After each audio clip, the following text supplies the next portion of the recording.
Hi, everyone. My name is Joey Colleran, and I'm our Director of Customer Success here at Redbird Flight. I'm a private pilot with a seaplane rating. Unfortunately, I don't get to use that very often. And with me is our Director of STEM Education, Greg Roark. Greg, if you are there and want to make yourself live. Hi, Greg. Hey, everybody. All right, so today we're going to talk about starting an aviation-themed STEM program in your school or in your community and what that looks like. Again, I'm Joey, and I told you a little bit about myself. Greg, if you want to introduce yourself and tell the audience your background. Sure. As Joey mentioned, I'm Greg Roark, and I've been a customer of Redbird for a number of years. I started working with young people and aeronautics over a decade ago, and I've started a handful of different aeronautics programming in different states. And as I mentioned, was a customer of Redbird long before I wore the Redbird here as well. And I'm relatively new in this position. In fact, kind of just getting started when all of the things started happening here virally. So we're here. I'm very anxious to work with you and to collaborate on ways that we can help make the aeronautics programming in your institutions not just fun, but also rewarding. Just a couple of administrative notes. We will take questions. There's a question section, so please submit your questions throughout the presentation. We'll jump in there and look and see what if there's some that we need to address. But at the end, we're definitely going to leave some time for y'all to ask us questions. And Greg really encourages y'all to don't be shy and engage us. And also, if you have ideas about the way you do things that have worked really well for you in your program, go ahead and just put that in there too, and we'll make sure we give you a shout out on that. All right, so what we're going to be talking about today is aviation as STEM. So those of you who know a lot about flying and the math and science behind it, you know that. But for those of you who are really just trying to understand, you know, what could this program be to your school? That will be, you know, Greg's got some really good stuff to talk about there. Talking about the purpose and vision of your program, partners, both in the aviation community and the education community. Redbird STEM resources, so all the things that we have for you, and some of those and some of our most exciting things actually that are happening right now, you don't even have to have a Redbird simulator to participate and benefit from some of our resources. Funding your program, how best you can go about getting some money to build a lab, or you know, whether it's one sim or 15 sims, you know, how can you achieve your goals? And then the different equipment that's out there and available to you or here at Redbird. All right, so as I mentioned, aviation is STEM. It's not just, you know, hey, here's a little bit of science and here's a little bit of math. It actually, you know, touches on a whole bunch of subjects, and I want Greg to actually talk about that here for a little bit and really help y'all understand and explore why having an aviation program really benefits so many students in your organization. So Greg, go ahead. Thanks, Joey. I think that the thing to keep in mind with any form of STEM programming, whether it's in aeronautics, whether it is in robotics, whether, you know, coding, anything like that, I think it's important to understand what's the end game, what's the goal here. For me, as I started creating these programs, my thing was always about the J-O-B. At some point, we want these kids out there and going through some form of post-secondary education in most regards, whether that be, you know, a trade school, community college, traditional four-year program, etc. something like that, where they could ultimately wind up in a career where all of these things that we introduced them to here in our programming, that they could take advantage of, so that we're basically growing and grooming that next generation here in our country, so that it kind of meets them in their house. And this is where all of the science, the technology, the engineering, all of the mathematics, all of that stuff is applied uniquely in aeronautics. And it's a tremendous segue to great careers that are very rewarding, not just personally, but also financially. And as you also look at this type of programming within your community, because sometimes you can have different companies that are there in your backyard that may also be very interested in the types of skill sets that you are allowing these students to build, that will allow them to actually go into those workplaces, in a lot of cases in your own communities. So you're in essence home growing those skills that your employers there want. And that's kind of, to me, where the magic happens. So in my world, in our world here with Redbird, with regard to aeronautics, I mean, clearly we're talking about aviation, we're talking about aerospace, we're talking about a lot of things in that regard. But there are also a lot of high-tech sector jobs that are available, that students that understand the technology elements of it, understand and have that higher level of technological literacy, are exactly what these employers are looking for. So I think it's important to start with that end in mind, to say, you know, yes, STEM is great, it's rewarding, the applied math and science is tremendous. Where's this student going to get a job? Where are we going to have them working? And so that's one of the things that, as I look at STEM, is I try to think of the, as I mentioned before, sort of that end game. As you're looking at the slide in front of you here, one of the things that you look at, and that's sort of beyond what we might traditionally think of here with regard to aeronautics, but we also look at things like, you know, geography, geometry, earth science, chemistry, physics. We look at physical fitness with everything here. So virtually everything a student studies throughout their regular day in school can be applied in some way here around aeronautics. And I saved communications here for the last part of this. And it's something that we don't really think of as much, perhaps, as maybe we should. Because if you look at the way your students are communicating in your classrooms, well, a lot of times, you know, it may be like this. But when you're out there in the field and you're out there working and you're working with a teammate, then that ability for you to be able to verbally articulate what's going on in that relationship there, that's huge. And a lot of the exercises that we do in aeronautics, specifically around the simulators, lend themselves perfectly to the verbalization of teaming with what we do.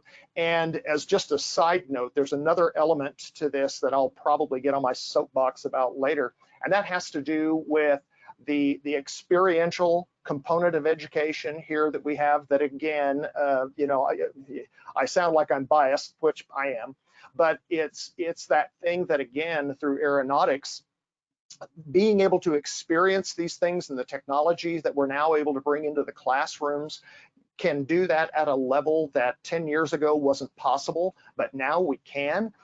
And I take kids on experiential education courses. I've taken them all over the country. I mean, virtually all, or literally all over the country. And every time that we do these courses, I always take them onto a college campus. And when we're on the college campus, whether it's an engineering side of things, whether it's the aeronautics side of things, I always put them in a room with either the dean of those programs and some of the professors. And the question that I have always asked is, what can I do here as an instructor, as a teacher, to help get kids like this ready for someone like yourself? And I always expected that answer to be, well, they've got to have more science. Well, they've got to have more math. Would you believe me if I said that to a man and a woman, that each one of these professors and deans will say, send me a student that can write a report that I can read. Send me a student who can walk into my classroom with their head up as opposed to their head down. Send me a student that I can have a conversation with, that can work verbally with a teammate. And everything that they were telling me was about communication. And so it's another thing too that we have that ability to incorporate in the exercises that we do in our STEM related aeronautics programming. And so with that, guys, I promise I'm going to shut up for a little while. Oh, Greg, don't make promises you can't keep. Good point. One thing I do want to actually add on that you mentioned, just about, it's really about like getting these kids not just skills and qualifications for college, but also for a job. And really, that's the really cool thing about aviation is there's so many different technical degrees or technical certifications that your students can get a lot of times while they're actually still in high school. But you know, it doesn't have to be that, okay, all my kids have got to go to college. There's so much like within the career and technical education that, you know, as you're building this program for your organization and your educational institution, keep that in mind because, you know, as we know, not all kids are meant to go to college, and there are some really great jobs in our industry without 4-year degrees. All right.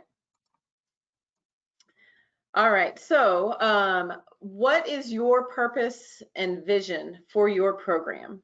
So I speak with a lot of potential customers across the country, obviously at trade shows, and just calling in and building those relationships with you as educators. And a lot of the times, y'all know you want to have a flight simulator, and you know you want your kids to be engaged, and so that's why you're calling us. And we you know, we really want y'all to make sure that, like, what is your purpose and what is your vision? And there's all different ways that schools across the country are doing this, whether it be just all the STEM, like it's a CTE based school, so everything is focused through the lens of aviation for the, like, an aeronautics program. Some schools just have elective courses that, like, kids can come and go to the STEM lab or the sim lab, and it's, you know, just an elective course and an introduction type of program. Some have full-blown private pilot ground school within their program, and it's actually something that Redbird sees there's a big need to support those students and those teachers and educators. So we actually we're launching a new program that we'll talk about later in the presentation. Some schools do partner up with colleges and universities, community colleges, tech schools for dual credit type programs. It might just be an after-school program that that you're able to pull together. And there's actually a lot of our customers start with after-school programs, and next thing you know, they've grown and they're big and they're full-blown aeronautic programs. So whatever you're looking to do, it can be done. And, you know, we are here to support you. One thing I love to do is when a new customer calls in and they say, this is what we're going to do, and how can you help? And of course, we offer all of our expertise, but connecting them with people who are already doing and building a program or have an established program like they want to have. So connecting those people. And so if you're struggling with how do I do this, you know, reach out to us. We know a lot of people that are doing this, and we're here definitely to support y'all. Greg, I know that you've built a few programs from the ground. Do you want to chime in any here about, like, really the purpose and vision and how they can hone in on what they need and what they want? Sure. And you know, Joey, you're exactly right. It's identifying exactly where it is that you can take these students, and this is where in my past that I have also from more of kind of a counseling portion, working with school districts as they set up their programming, because you got to make it yours. You have to make it that it works for your students, works for your demographic. But where the magic happens is making sure that it also works for your community, because a lot of people don't really realize what programming like this in high schools and you know, even the lower grades there as well, in middle school, even elementary, creating that pathway for completion. Because the last thing that you're going to want to do is to get a kid part way and then all of a sudden wail, say, hey, well, that's been great, you know, hope you had fun. But to be able to have this programming that can kind of get them to the finish line, whatever that finish line may be. Now, that may be private pilot, that may be private pilot with an instrument rating, that may be some type of engineering component there with airframe and power plant type of experience that they have on the mechanical side of things. So it's defining what you think that you can do, but then it's also good to chat with your peers to find out, okay, what's possible? What is it that we can do? And when you look at that and you see how this programming can actually evolve, and that's the biggest thing that I tell people, you know, whenever I'm doing my counseling sessions here with folks, is to say, starting this thing is one thing. Being able to stay ahead of it is another, because once you get that ball rolling and these kids and their parents and they see what's possible, things happen quickly.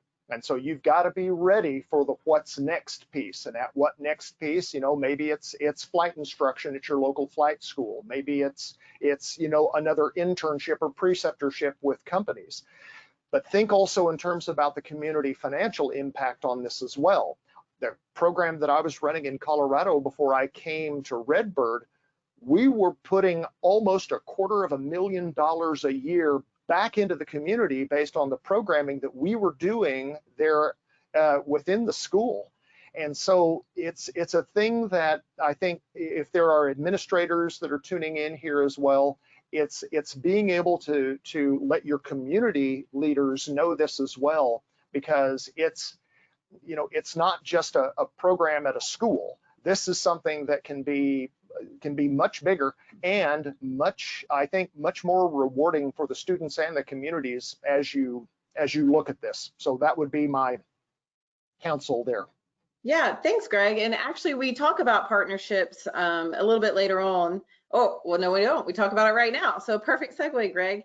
And, you know, Greg touched on this about your community and having the buy-in and the support and knowing what their needs are. And so we just want to make sure that, you know, y'all are aware that there are a lot of people out there that really would be supportive, whether it's, you know, local aviation partners, there's all, you know, more than likely there's a small airport close to your high school, and there's going to be some businesses there that people, you know, really want to participate and support your students in any way that they can. We also have a lot of national aviation businesses and nonprofits that do a lot of really great outreach and support of high schools. You know, there's right now the times are a little bit stressful for commercial airlines, but when we're out of this coronavirus phase of our country and world, they'll be back, and they, you know, they really are extremely supportive of the high school programs across the country. They do grants. There's the regional airlines even, you know, really engage, and, you know, because they need more than just pilots. They need a lot of different students coming up, and so they do a good job of outreach. If you're not familiar with the Aircraft Owners and Pilots Association, they have an entire initiative focused on high school private pilot and drone pilot curriculum, and it's free. You have to submit and do all the, you know, follow all their rules, but it's a really great program. Also, on that note, I have a handout on this webinar, so you can check it out. But it has the link to a lot of these organizations that I'm mentioning right now. The Experimental Aircraft Association, GAMA is the General Aviation Manufacturing Association. They have an annual aircraft design challenge that we actually partner with them on. We provide a second place prize to as a STEM lab, which we're going to talk about here in a second. But there's all sorts of national organizations that can support your local school. So, I mean, don't hesitate to reach out to these people and figure out how it can help you. And I don't know, Greg, if you have any comment on any of the partnerships that are out there, go for it. I think thanks, Joey. I think what I was going to just mention here is in this slide that you currently have up, and that is the general aviation or aerospace related companies that may be nearby for you. That's kind of that low-hanging fruit that you can contact, and you know, the areas that can be early adopters of your programs. But don't be afraid to look at those non-aviation types of companies here as well. For instance, if you look at the background, for those of you that can see this here behind me, there's a lot of technology in these airplanes. Even the training airplanes that we use now incorporate technology like this. There are an awful lot of small electronics companies that also go into like the avionics that you're seeing behind me.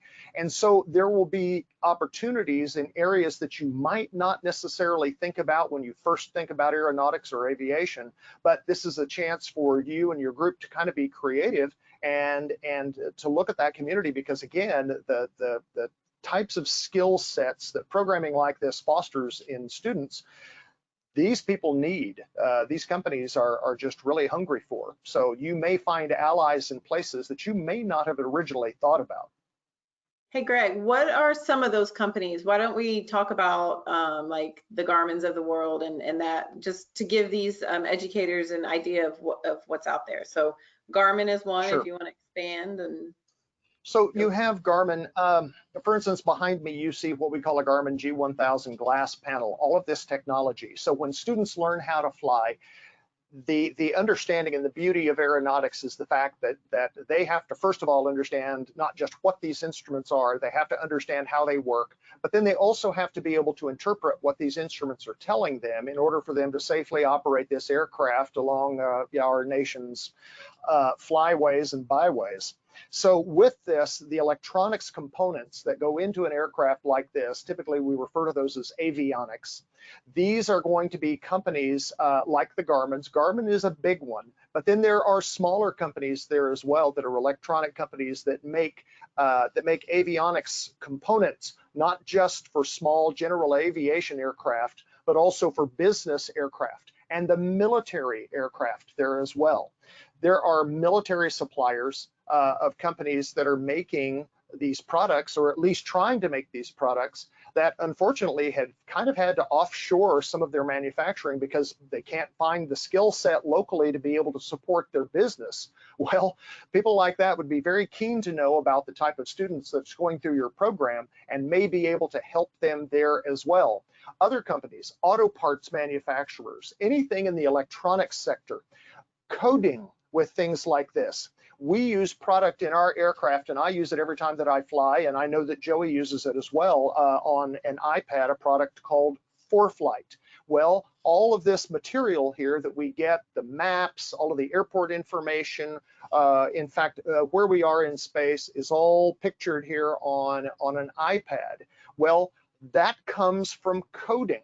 And so again, I had a notebook in my last classroom that I had. It was a 3-ring binder that listed more than 1,500 different career opportunities for students that had tasted some form of aeronautics in one way or another, whether it's making a living at the pointy end of those airplanes, or whether it is making a living turning the wrenches to be able to keep those airplanes in the air, or building the electronics like this that you see behind me. So I think that The only limit there may be the creativity that you have as you go out there in your community and finding those places to help support your efforts here with these kiddos at your schools. Great, thanks, Greg. All right, so let's move on to Redbird STEM resources. We're going to start with the latest and greatest. Due to the nature of the school year and that so many of y'all had to scramble and start teaching your classes online, here at Redbird we thought, how can we support our teachers, our customers? And then we thought even further and said, how can we do that beyond our teachers? And so what we did is we took the Redbird STEM Lab, which is and I'll let Greg speak more to it, but it's a lab that we have taken over the last 4 years across the country to different schools and programs and events. And it's really it's a model to show you how you can implement flight simulation into your classroom. But what we did is we decided to take that and make it virtual and make it free and make it so that the students that took these classes with us over the last 7 weeks, they didn't even have to have a flight simulator, because we didn't want there to be any limitation. We want to get as many kids interested and excited about this stuff. And so Greg, as our resident educator, he is still in charge of our virtual STEM Plus lab. So Greg, why don't you talk about the courses you've created and how that's going and how they can still sign up and still take them, even though that we've completed most of them already. You bet. One of the things that we looked at, again, as Joey mentioned, when everything happened, I had just pretty much come on, and I was new to the Austin area. I was looking for a house, and then everything just shut down. And so now we're thinking, okay, well, what do we do?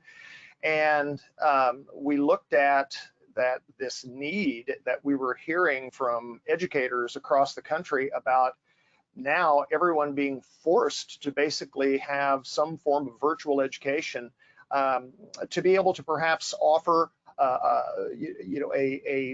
small course, and I'm going to use the word course here advisedly, in the fact that what we decided to do was, using our experience that we've had with our STEM labs, and I'll touch on that here in just a moment.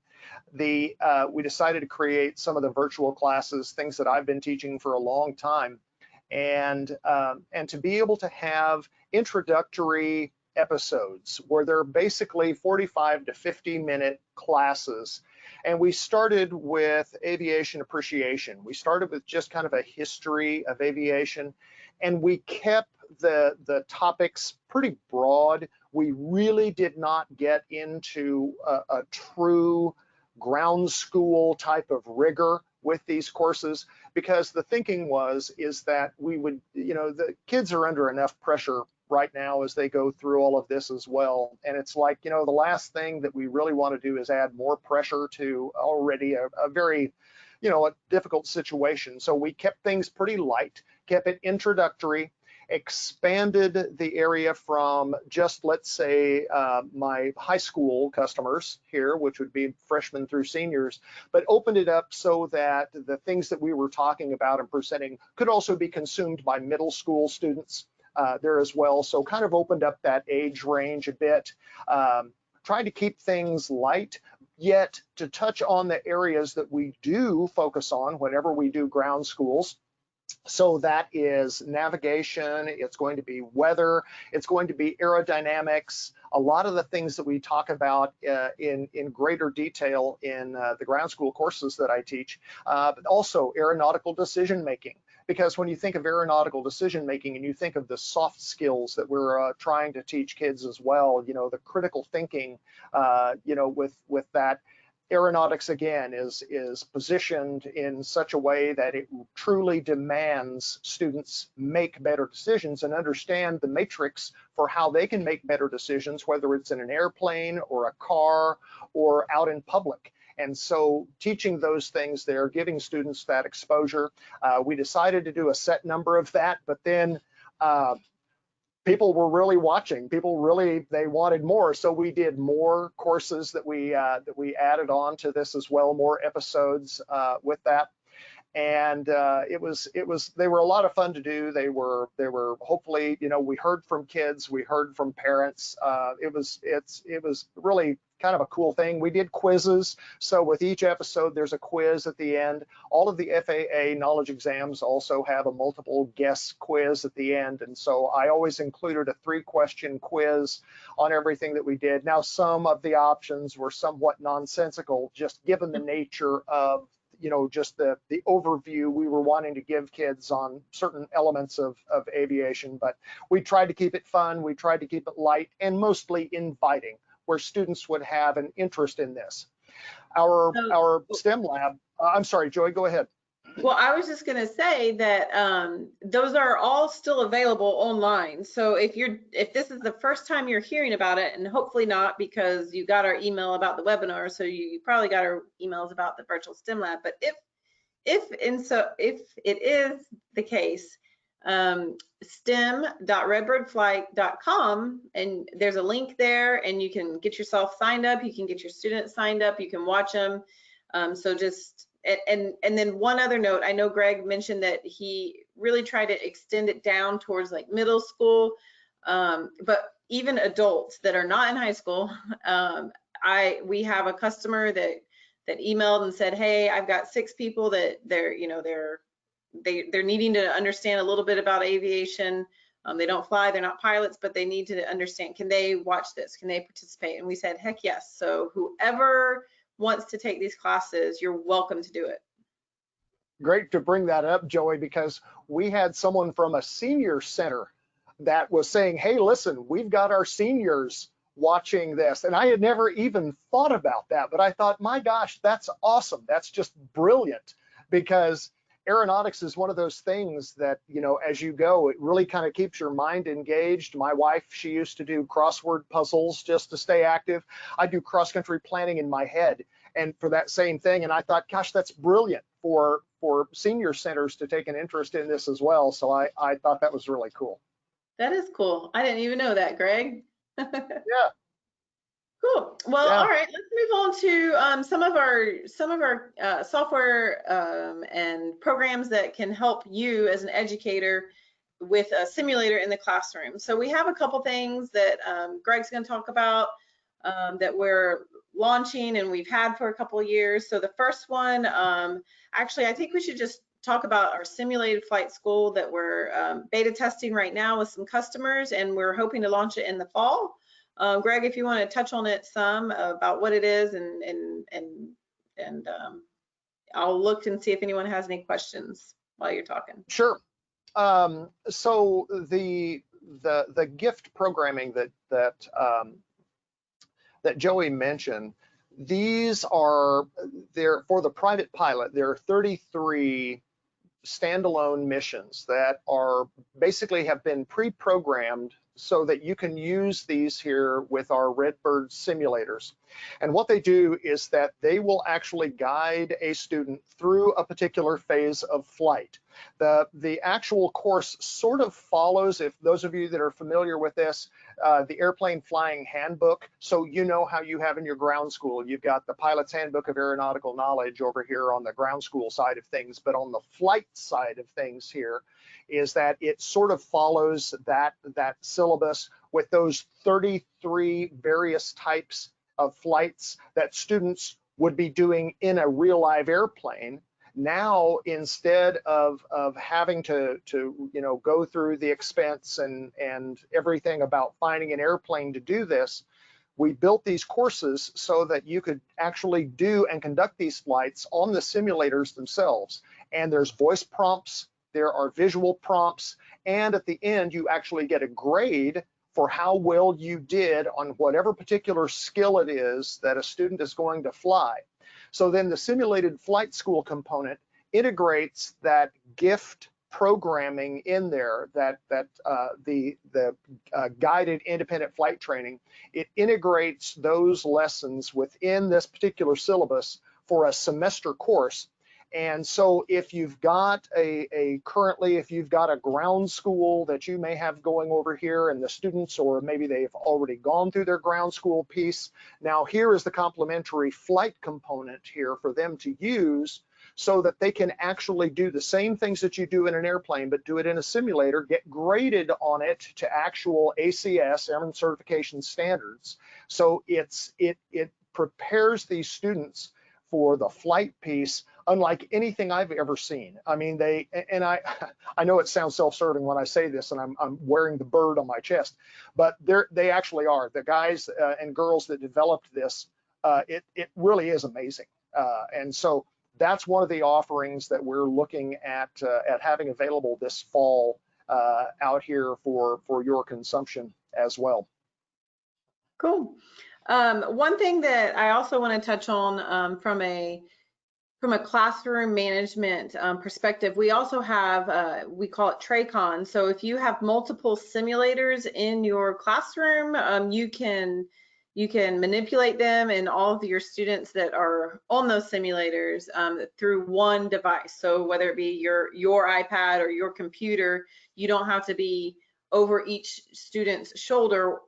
You can see exactly what they're doing. Like, let's say you have 5 simulators and 5 kids flying at the same time. You can see everything from your device, and you can administer failures. You can put, change the weather on them. You can do that all from right there. So that's something also that is a really good resource for our high school segment. And all Joey, right, Joey, if you would allow me to expand on that just a bit. Expand the away. Other thing that TRACON allows you to do is think about, again, as Joey mentioned, the classroom management component of what you're doing. In my last classroom, I had 12 desktop flight simulators and 1 full motion flight simulator in my classroom. So I could take 36 students, 3 per machine. So if you're thinking about, okay, I've got 4 machines, 4 machines, 4 machines, and I have these guys flying a traffic pattern over here in Rifle, Colorado. I've got this 4 over here on a cross-country flight over here. I've got these 4 over here practicing steep turns. So when you're doing that from a management standpoint, one person standing there that's kind of a tough get. I mean, you've really got to be able to kind of, have your mind move pretty quick to stay on top of what each group of these kids is actually doing. With the TRACON piece, the beauty to me about the TRACON element is that you can, on one display, you can monitor like these 3 particular flights, Alpha Flight, Bravo Flight, Charlie Flight, 36 kids out there doing the deal here with these simulators, and you're actually tracking, and you're actually being able to correct in real time. And we have some other things that we're looking here, again, to kind of complement the TRACON piece that we're working on. I so much want to say some of the stuff that we're doing, but I know I can't with things like this.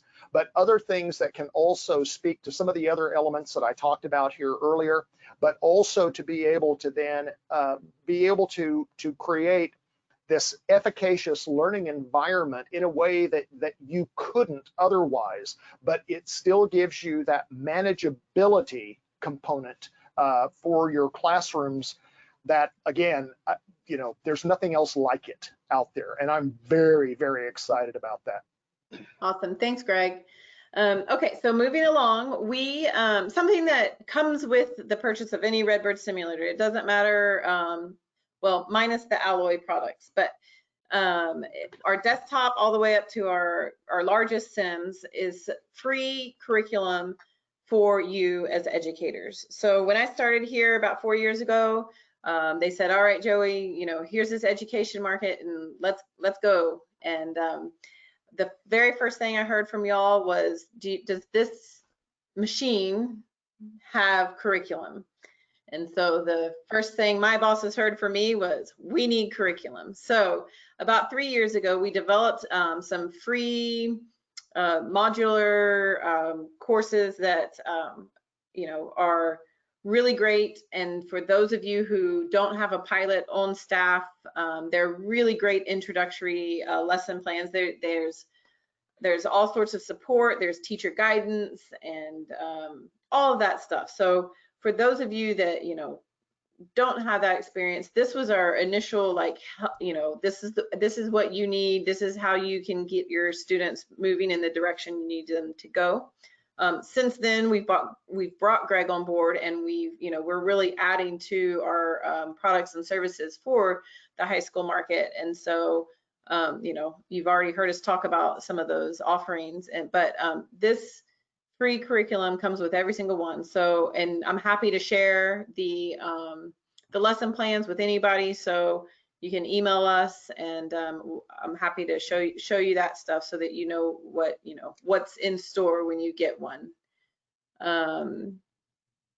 Something else that we did, actually, we heard from a lot of our customers that, you know, created these STEM labs in their school, but just didn't have the right staff to really be able to take your program to the level that you wanted it at. And so we now offer professional development training. It's a 2-day course on site with you and up to 14 of your educators. We encourage everyone to invite not just the math and the science and the aviation teacher, but actually the history teacher and all the different subjects, if you want, because as we mentioned at the very beginning, you know, really aviation and aeronautics touches so many things, and as much, you know, as many people to have buy-in and know and realize the impact that this program can have on your students and on their students, then we really encourage that. But the 2-day professional development training is hands-on. We are there, we're on site with you. We are showing you, you know, everything you need to know about that simulator and giving you homework and making you come up with create a lesson plan yourself. And the next day you teach that to the participants. So it's very engaging, and it's been a real hit for a lot of our schools. Greg, I don't know if you have anything to add on the professional development, but go for it if you do. No, I think that especially for when you're starting out, because sometimes you may have an idea about what you think you can do, but then sometimes, because when you take all of these years of all of this stuff that we've been doing in these classrooms, and you're ultimately able to see here's what really can be possible, it really, I think it does a great job in exciting the staff at the schools. Again, the cross-pollination between the other departments is so important, because, as you know, any form of STEM programming that you have at your school, or what we refer to as STEM plus programming, it involves every department, and it cannot exist in a silo. Everything has to be integrative when it comes to any form of STEM related success. So getting the others there in there to see exactly how this works is also very important, because you'll build champions in other departments that you may not have thought about. And that's also very helpful when it comes to that type of support there on your campus. Cool, thanks, Greg. One of the biggest questions that we get from educators is, you know, can I get a discount? Can I get it for free? And as the person who for 3 years was talking with y'all, I hated always saying no. It did not make me feel good. So what we did is we put together a funding your program document, and it's very helpful. It talks about different ways to fundraise, different ideas, what all is out there. It has a list of institutions that give STEM grants, not just aviation grants, but STEM grants. And the coolest thing about it is that we hired a grant writer, and they wrote us a template. So within this document, there's a template there's a couple templates actually, but the main one is all about like trying to purchase a simulator. And so there is verbiage in there that you can cut and paste into your own grant document. So if you're applying for grants and you know that you want a Redbird, all you have to do is download this document, or you can email me directly and I'll send it to you. And you can just cut and paste, and it talks about we highlight a couple different simulators, so it's not our entire line of simulators, but it is super helpful, and a lot of people have gotten grants because you know, we sent them this document, and it just makes it really easy for you. We know y'all are busy. You're even busier now that you're having to manage all your students via computer. So take us up on this. It's a really great document. Joey, if I could just kind of echo Joey here again, that document that Joey is mentioning is brilliant, and it's great. Joey has done a ton of work on this to help get you all pointed in the right direction to get your programs funded. A couple of other things, just as, and again, I you know, going back to where I was getting my nose bloodied a lot trying to get programs funded. We did a lot of stuff creating nonprofit organizations within the community, seeking contributions from people there as well to support the efforts here of the students. But the other thing that we did is that we put our students to work. We said, you know, this is a tremendous opportunity that you have here, because to really move the needle, you've got to have the education, you got to have the tools and the opportunities. So to help create that, we put our students to work. And in fact, we would do a thing that we did. It was a challenge that we did every year called the Round the World Flight Challenge. And during this challenge, what our students did is that they went through and they used GoFundMe as the platform for this, but they got contributions for every mile that they flew. And so they were out there raising their own money, and there were prizes and things like that.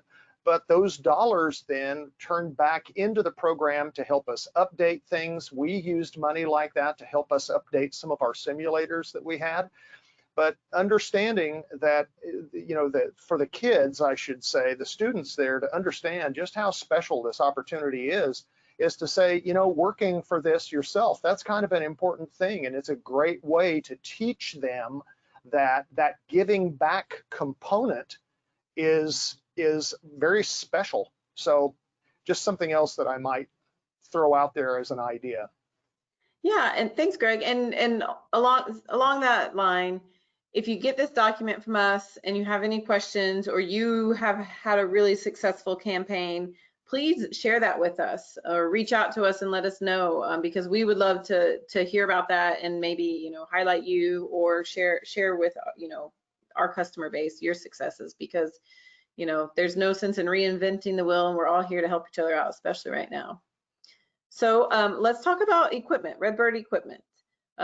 Greg, tell us about what you think is the best layout in a classroom. You've built these programs from the ground up a few times, so let's start with an ideal classroom, knowing that a lot of people in here are only going to be able to buy one sim to start off with. So let's start from what's the best ideas that you think, and then we'll talk about how you manage just one or two different sims in a classroom of 30 kids. Sure. To answer this question, I do want to go back to something that I said kind of at the beginning, and this is one of the things, is the purpose. What is it ultimately that you're going to do? What is your goal for these students and this program for this?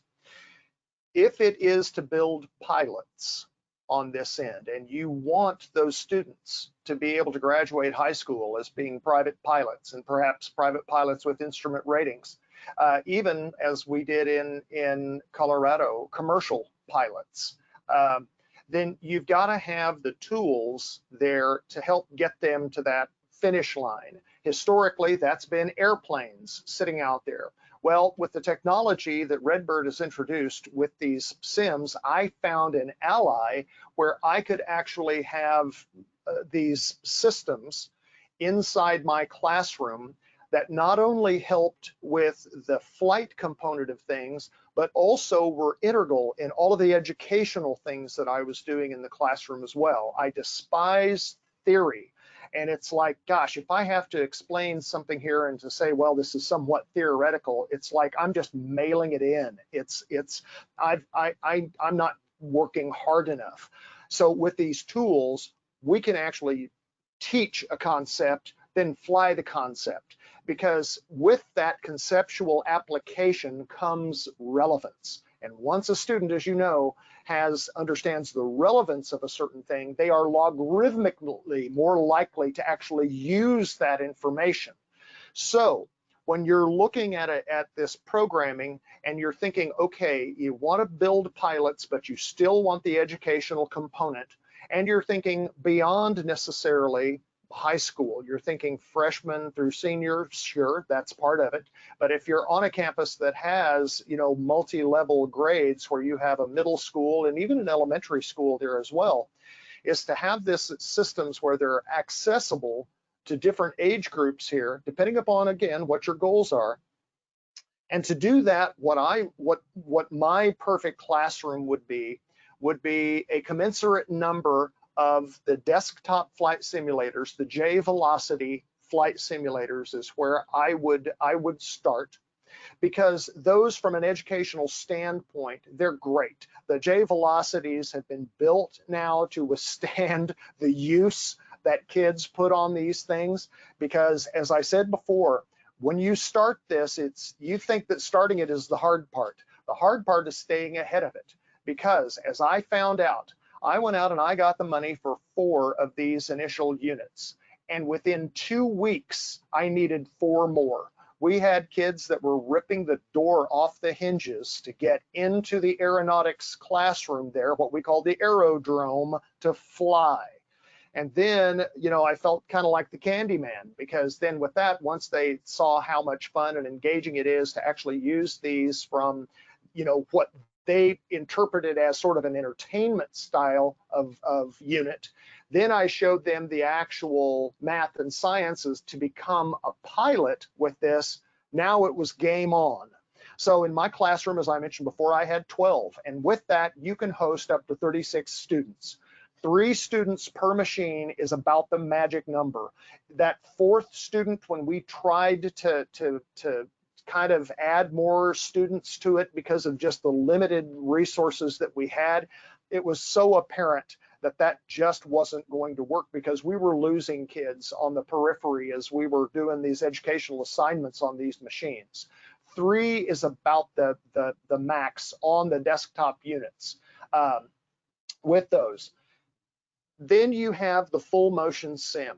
The full motion sim, and that, by the way, the full motion sim was the first sim that I got. And the reason that I went with the full motion sim, which is an FMX, was because I knew that I was going to use it educationally in the classroom. I knew that we were going to be building pilots, but I also knew that the local pilot community would also help me fund this program by renting time in that machine for them to keep their skills up, those dollars for which would go back into the program to help me buy more of the desktop units that I needed in that classroom. The other thing that it did with that full motion sim, people knew, first of all, that I'm not playing. The big bald man is serious about what we're doing here. The second part about that is that by that introduction to those pilots, oftentimes pilots are people of means that were able to put their arms around our program and to actually be able to help in additional fundraising efforts that we had to put even more money back into this program. The school district where I worked in Colorado did not put 1 penny into gear, not one. We raised all of this money privately, and by being able to get creative with using those equipments as an economic center to help drive dollars into help building the programs for those tools and opportunities that I talked about. But what I was missing with that was a product that we refer to as a bridge product. I mentioned I took kids on these very experiential education courses. We went to Columbus, Ohio, and while we were there to see the folks at NetJets, we were able to go across the street and see the folks at Flight Safety International. And as they put us through the classroom and how they teach professional pilots from start to finish, there was one room that we went to, and it was called their bridge training room. And the bridge training took them from the desktop activities and simulations that they had, and it was that piece between that and the full-blown simulator. It was that piece that was kind of a throttled down type of a simulator, but blown up further from what the desktop experiences that they had were.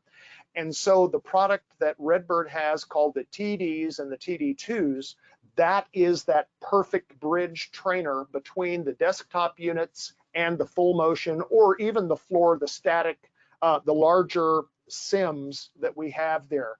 So to do it all over again, I would have that complement of the 12Js that we worked pretty hard to get. And I would have at least 2, hopefully 4, of the TDs. The TDs and the TD2s are systems now that students can actually earn logbook time on those machines. They're more of that advanced aviation training device that allows them actual logbook entries when they're using those machines with a CFI, certified flight instructor. The desktop units that we had, you cannot log time with those, but the experience that you have with those is invaluable because they use the same software to run all of them. So you're not having to learn a different system as you make that progression through the various types of sims that you have.